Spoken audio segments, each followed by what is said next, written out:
Well, hello. My name is Tom, and this is my buddy. No, really, this is my buddy. This is a little Bichon Frise puppy that I bought about a week ago, and I was trying to decide a name, and I decided to call the little guy Buddy. So Buddy was born on February 8th, and I brought him home from the pet store. I brought you home from the pet store a week ago, and I thought that I was going to do I wanted to do a series of videos as I go through the experience of being a first-time owner of a little puppy like this. So I wanted to give you a little bit of background about myself, and then some thoughts about bringing this little guy into my life here. So I'm 52 years old, at least I think I'm 52. I'm 52 years old. I am a self-employed web entrepreneur. And I like to say entrepreneur, although a lot of people would say web designer. But anyway, so I've never been married and no children. And for a long time I've thought about getting a dog, but my life situation just really wasn't right, because I was doing so much traveling. As I sit here in my home office in beautiful Southwest Florida, you can see my wall of my office behind me, just adorned with various items, artifacts, souvenirs, if you will, that I brought home over the years. I've got a boomerang up there from Australia, and I've got a piece of the Berlin Wall, and I've got a little souvenir from Dracula's castle in Transylvania, and I have something from the Cliffs of Moher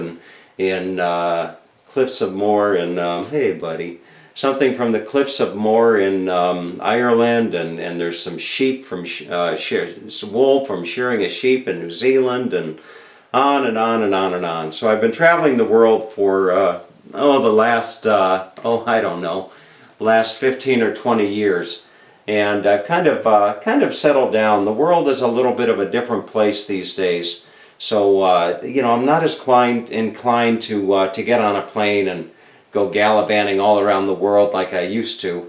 But I haven't really seen a lot of the United States. Well, I've seen a lot of the United States, but there's areas that I have not seen of the United States, like New England, Upper Michigan, areas like that. And then also there's some areas up in Canada that I would like to see, like the Thousand Islands. He's getting a little bit restless here. But come here, buddy. You want to just sit? There you go, buddy. Okay. But anyway, there's some areas up in Canada, like British Columbia. Also, the Thousand Islands is another place that I would definitely like to see. So anyway, for the last year, a better part of a year, I've been taking care of my 88-year-old dad. And that in and by itself has been a tremendous responsibility, a rewarding responsibility at that. But nonetheless, it's been a tremendous responsibility. And my father is going back home in the next couple weeks, and the house is going to be somewhat empty, so I thought maybe now is a good time to buy a dog. And I'm not the type of guy that does things on impulse. I usually think things through. So probably about a couple weeks ago, I was just curious to see what kind of puppies they had at this pet store that I drive by now and then, and called Petland. So I decided to stop in, and I had my dad with me. And as I was walking down the windows of the various puppies, the various display cases, I saw this little guy, and I knew right away that he was a Bichon Frise. And what was significant about that to me was, I don't know that you don't normally see these little puppies in the puppy store. You usually get a dog breed like this from a professional breeder. But anyway, so I saw Buddy in there, and I thought, well, gee, this must be a sign, if you will. And I didn't buy him on the spot. I went home and I did a couple, I did a little bit of research, and I went back and came back home, did a little bit of research, and I went back and, did a little bit of more research, and finally I decided to pull the trigger, if you will. And I'm going to let Buddy get down for a moment because he's just fidgeting. Okay, there you go. So anyway, I finally decided to buy the puppy. And in doing so, prior to buying him, I went online and I looked at some of the things that were probably more important to me, at least initially, and that was, do hotels commonly take pets, like a dog? What does it cost to take a dog on an airplane? What else was I looking up? Just different little things. And once I felt confident with those answers, the answers to those questions, once I felt confident with that, I thought, well, why not? I'm going to commit and I'm going to buy this puppy. So I brought the puppy home, and I got to tell you, I'm not going to say that I underestimated it, but what a responsibility, and definitely a lot of work. Never having had a child, I can only imagine what it would be like to have a child. So you're constantly worried and constantly looking out, and you go out. And, whereas I used to go out and leisurely spend a Saturday afternoon kind of going here and going there, now I'm constantly looking at the clock and thinking that I gotta get home to the puppy, but anyway, so one of the primary things that was on my mind was how to house train a puppy. You hear all types of different things, stories on how to house train a puppy. I'm just looking for, come here, buddy, come here. How to house train a puppy, and people are so quick to give you advice, and some of the advice is fantastic, and other advice is just quite not quite on the mark.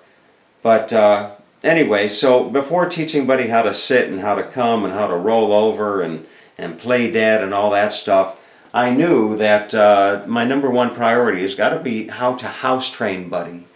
And I took Buddy to the vet a couple days after I got him. And in doing so, in talking to the vet said that in regard to house training, she would only recommend one book. And it's this book here called Puppy Training, How to Housebreak Your Puppy in 7 Days. And she told me that about, it'd be a week ago tomorrow that she told me to pick up this book, Puppy Training, How to Housebreak Your Puppy in Just 7 Days.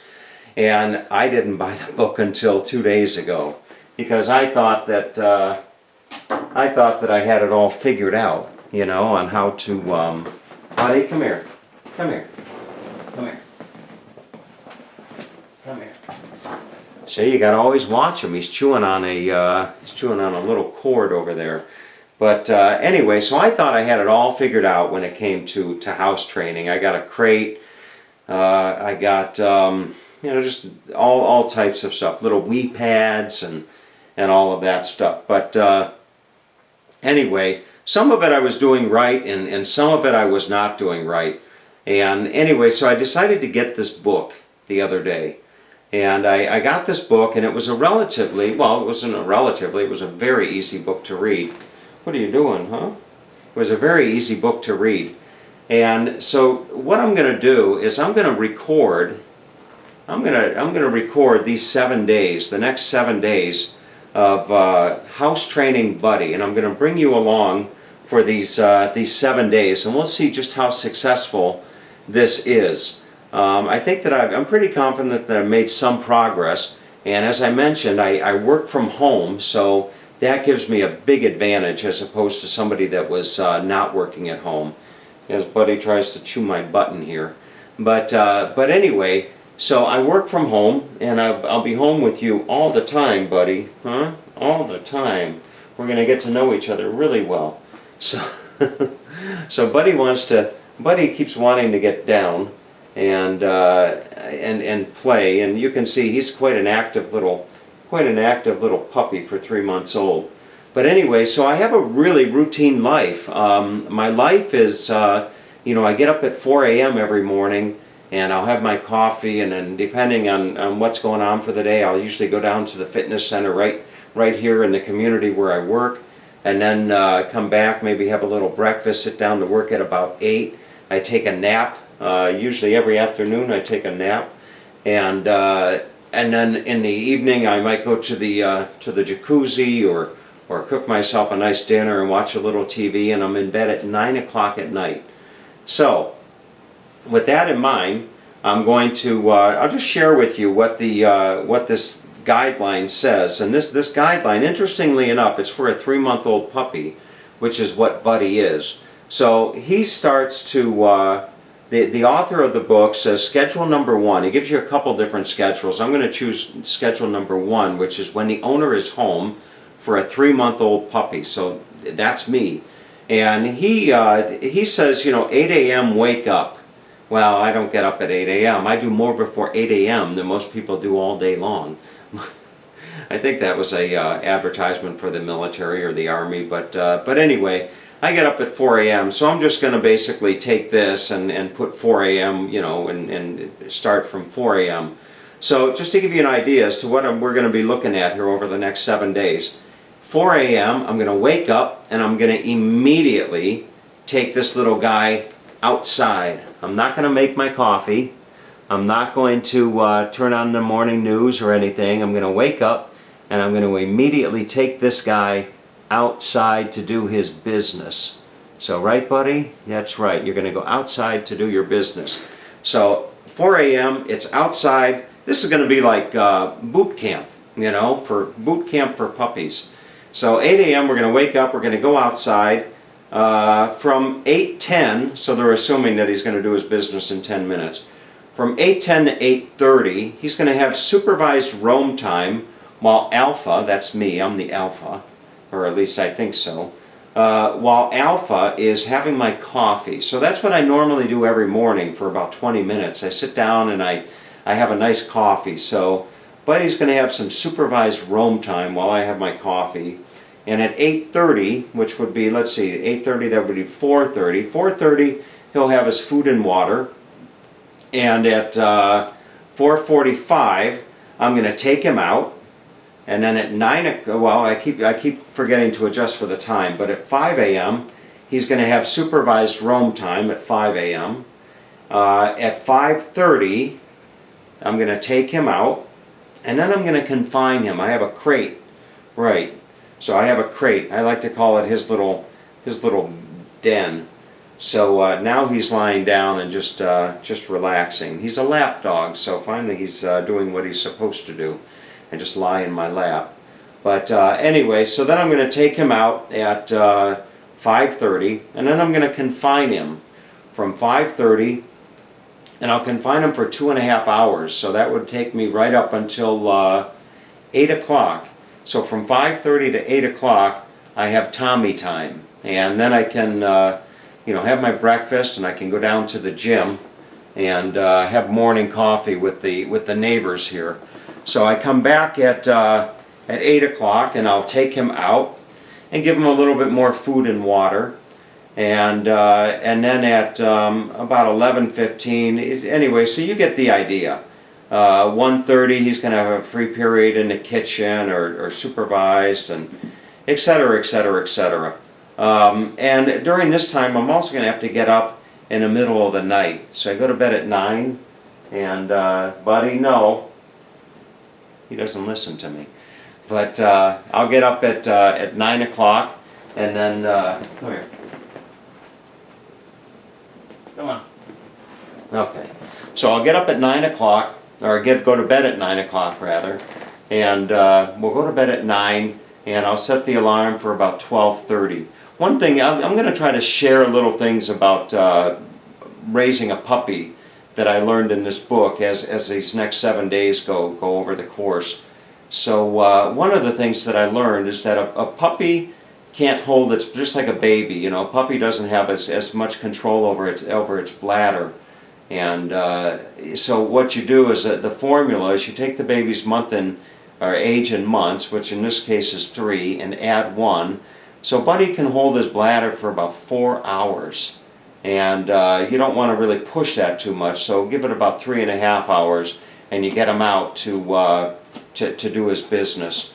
So anyway, that's that, and I'm just hoping and praying that this is probably the most important consideration to owning a dog is getting them properly trained, particularly getting them properly house trained, because not only do I want to have to deal with cleaning up messes for the next 10 years, I want to be able to travel and stay with family and friends and not have to worry about Buddy making a mess on their carpet or anything like that.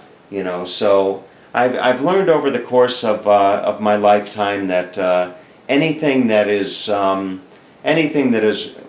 rewarding really requires a significant amount of sacrifice and hard work.